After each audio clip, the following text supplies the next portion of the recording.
Well, hi there. Hi. Welcome today. It's good to see you. You too. So it's Valentine's week. Yes. Yeah. So what are you gonna do for Valentine's? So my boyfriend and I are going to Baltimore, and then we're gonna.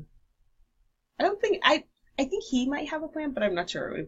I don't particularly have like tons of plans, so Mhm. getting away. Oh, just getting away. Essentially. Well, Yes. getting away is always good. It's always good to get away. Yes. I love it. Let me just turn the volume up here a little bit just to make sure it's functioning.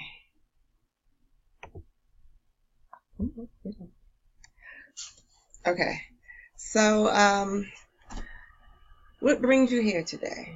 So I came mainly for weight loss. That's I think. Yeah, I think that's probably weight loss and like.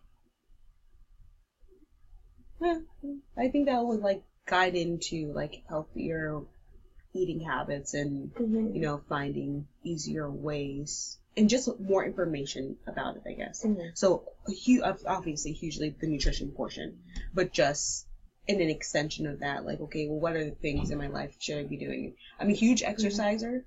Oh, So it's like okay. I don't generally have problems with the exercise, nutrition, and anything else that I might be missing, supplementation or anything like that, are usually the things I'm kind of behind on. Oh, okay. Well, I'm just looking at you. You look great. I love your eyes. And your hair. What you do to your hair? Because it's curly usually. Well, yeah, so I straightened it. Was that yesterday? Yeah, yesterday I straightened my hair. Oh, and then okay. I curled it this morning. Use a flat iron? So I blow dried it and then I flat ironed it. And then you flat. Now, does that mess up your curls when you do that? It has not yet. Oh, it's not yet. Every time I do it, I go, please, Jesus, please don't let this ruin my texture. I will be so angry at myself. I will cut off all my hair. No, that's too much. Okay, so we're interested in weight loss. Yes. Okay. About how many pounds would you say you'd like to lose? I'm like, I feel like off and on, I'm always creeping up to 180. So excuse me, let me ask you, what are you now? Okay, so when I got on the scale this morning, I was like 178. It's like some days I might be 180, some days I might be like 176. It's like around that range, so the upper part of the 170s. I would ideally like to be like 140. Okay, you want to be 140. Yeah, like okay. I'm nothing too like ridiculous, but now let me ask you, have you been 140 before? The lowest I've ever gotten is about 147, 148. Okay, and your height is? 5'7". So you're 5'7"? Yeah. Okay. No, I'm like 5'6". I'm on like 5'6" and 3/4. So. Oh, so you're almost 5'7". Yeah. Okay, so a good weight class for you would be about 144. Okay, where you'd not be too skinny, but you just have a nice weight on you. And I say that because I'm about 5'7", 5'8"-ish, and 144 is about good. And I don't know, I like the way I look there. Yeah. And I would just watch people, and I always ask, because of my field of work, I always ask, the weight. That's one question I have to ask. And I notice how 144, 145 looks on a 5'7" person. Yeah. Or between 5'6" and 3/4, and 5'7" and 3/4, it looks good there. Okay. Not too big, not too small. Yeah. Okay. And that's ideal for me. That's ideal for you. Okay, great. So let me see. So I'm looking at, you had obesity as a child. That was your issue growing up. And tell me about that. When did you notice or feel you were obese, or was it unlike other children? I don't know if, well, I was always, I think probably since I was 5, I was like overweight. Because I think when I was 3, I don't think I was. But you also think about like then you're still kind of like losing your baby weight. So it's like, right. You might be like chubby, and I've always been like a person with cheeks. So it's like you can't really tell. Where I think when you get into like 5, 6. I was always like one of the bigger children. Oh, whether that was like at that point overweight or obese, I'm not positive. Now, how did you feel as you said you were overweight as a child, and I guess a little bigger than the other children? How did that make you feel? Honestly, I didn't really notice it. It was something as long as if it wasn't brought to my attention, I wasn't thinking about it. Okay. I think especially when I got older, when I got into like even like third, so like 7, 8, it was a little bit. I was more self-conscious. First of all, what people would say to me, and then of activities. So it's like I may not do something like, oh, let's like play catch with people or something like just something kids do. I would not do that because I know I'm heavy and I don't want somebody to try to pick me up and it be like, oh my gosh, you're so heavy, like that type of ridicule. So it's like I would be conscious of stuff like that. Or I always tell people like one of the big things, especially when I got into high school, was how I sat in a chair. Oh, interesting. Okay, so it was tell me more about that. Because I knew that, so like let's say the front of the class is this way. Okay. I'm not going to sit like this because I look wider from here. Oh. Whereas if I sit straight on, depending on what I'm wearing, like if I'm wearing this, because the contrast of the colors, it looks narrower. Whereas like if I was sitting sideways, I'd probably put a jacket right here, or I'd just sit somehow so it wasn't, so it's like that type of stuff. So you were conscious of that as a youngster? I mean, what maybe age? Around 10. Around 10. That's a lot that's a lot of weight and responsibility to carry. But I think because I had been overweight for so long, it was like by then, if I started really being overweight at 5, it's 5 years that and then it's like, as a child, you hear stuff from your classmates. Oh, okay. I used to sometimes hear, not my whole family, but like my dad's side of the family, when I would go to South Carolina, it'd just be like little comments. So it's like you just become aware of stuff like that, where you're like, oh, I didn't really notice that in myself until somebody said something. Oh, so your cousins would have something to say? Besides, like my grand aunt, I remember. Oh, okay. Well, old people. It's true. It's so true. These are my grand aunt. She would just not necessarily mean, and I think it kind of gave me a little bit more of a backbone than I would have had without it. But it would just be like, oh yeah, I would buy you clothes, but I don't think that this would fit. Or, oh yeah, you should probably try to lose some weight. Because my sister was always the thin one in my family. So just comparing me to my sister. And just nothing like, yeah, you're so this. But it was just like sly comments.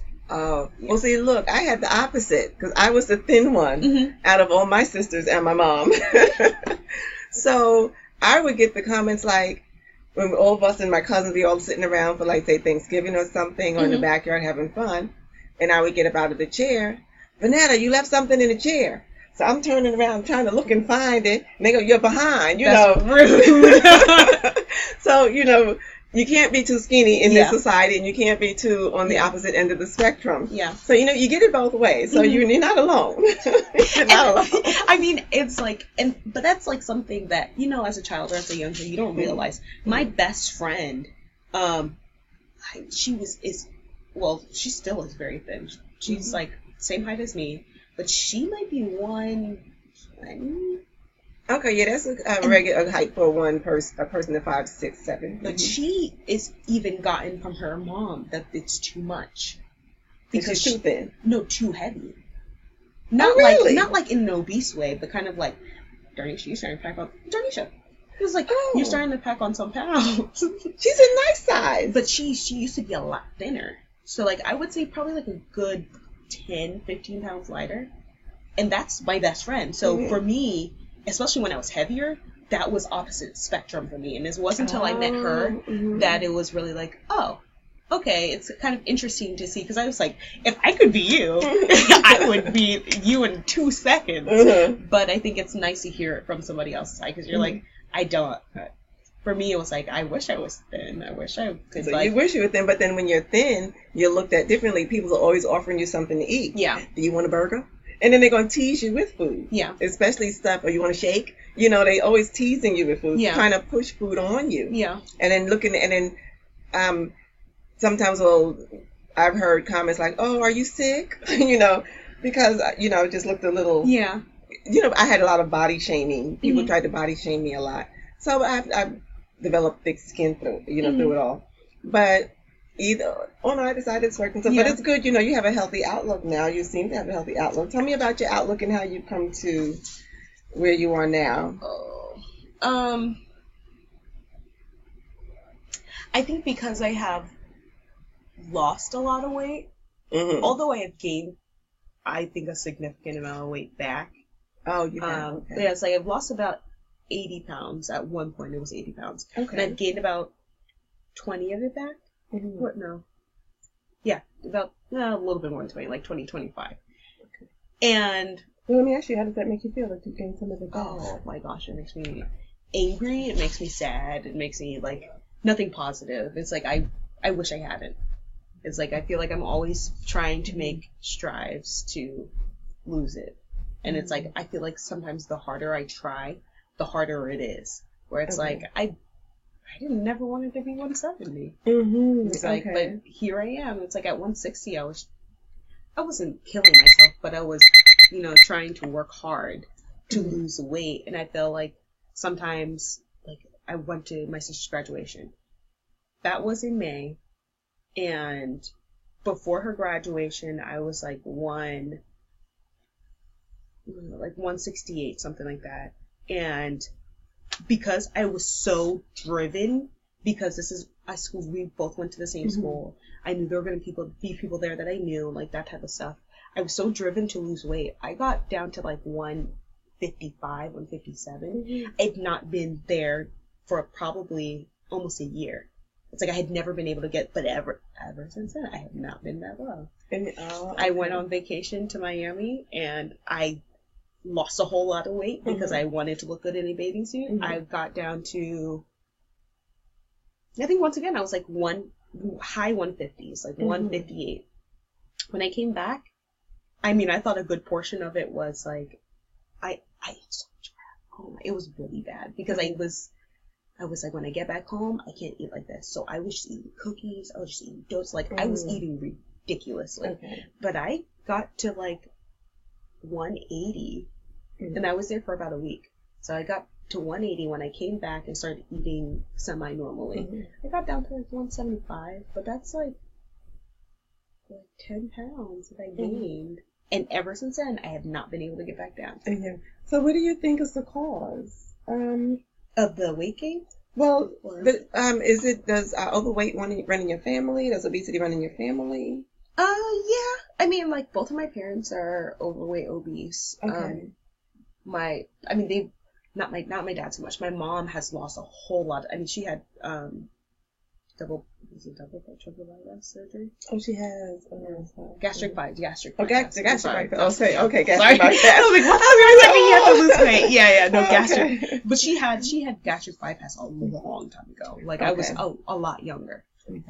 But she gained some of the weight back, but she's a lot, like, seeing a picture of her then, like when I was younger, and now, it doesn't look like the same person. Like, she has lost a significant, because I think she used to be in, like, the 300s. If anything, she's in, like, the low 200s, maybe, like, 220, 230, where she used to be maybe, like, 330. So let me ask you now, not changing the subject, but it's still on the subject. What makes you want to eat? Or what are some of your triggers that, like, when you see food, you got to eat it? Or, you know, just, like, that makes you consume to the point, or do you have that problem consuming to the point where, you know, you can't control it? And not really. It just depends, because I feel like I'm like a hamster on the wheel, where it's like I'm either on it and I'm like eating healthy, or I'm not. And it's like when I'm not. So, for example, my boyfriend and I and my sister are all doing the Daniel's Fast. We're going to start the Daniel's Fast on Monday. So my mentality now is like, I'm about to eat a burger. I'm about to have fries. I'm going to have the things I want to have that I know I'm going to, like, crave. So you want to have your last supper. And I think for me, it's always been more than a last supper, where it should be one last meal. It's like, I should have been eating decently this whole time, but I have not. It's like yesterday, my boyfriend and I went to IHOP, and I had a cinnamon bun. I think it was like a French toast. But that's because I was like, okay, well, I'm not going to be eating this any other time. Okay, so what made you want to eat? What made you want to eat that? Oh, because I saw it on TV. And I was like... So that's your trigger. Well, I love cinnamon buns. Oh, and okay. I haven't had cinnamon bun since I was in college. So it's been like maybe like 6-7 years. Oh, okay, so I understand that. So it was one of those things that was like, oh, that looks really good. I really want it. Jar, we have to go there. So you eat a lot with your eyes. Yes, I am a person that like I will fill my plate because it's just like I want this, I want that, I want that, and then I won't get through majority of it, or I'll get through most of it, but there's a good portion that's still there, and I'm just like, my stomach is killing me, and there's no way I'm gonna eat anymore, and I feel disgusting, but I just thought I'd want it. I just thought I'd eat it all. Well, look, so what I'm gonna do is, okay, well, let me tell you what I do. So I've heard what you said, and so we're going to look at to move along to shape this for you, so I can give you what you came for. I'm what you consider a functional nutritionist, a clinical nutritionist that believes in functional medicine. So we try to get to the root cause of the illness, the root cause of your symptom, the root cause of the dysfunction, and then we use nutrition to try to bring it together, to try to correct imbalances, correct deficiencies. Okay, so it's all nutrition, and it's just looking at what your triggers are, what makes you do what you do, and then how did it come about? So we have to start at the very root. Yeah. Why did it start? And then what's triggering it to keep going, and how are you feeding it? Okay, so we know you have a weight issue, and then now I know you eat with your eyes. Yeah. Okay, and so we're just going to work on some of that and giving you some good choices to make to help you come down to a weight that you're comfortable with. And then we'll work on mindfulness. Okay, it's showing you how to eat with your eyes properly, so that you're not denying yourself, you don't feel deprived, because I don't want to cause any other issues. Okay, so we'll work on that, and then I'll see you at your next visit. Okay, thank you. Thank you.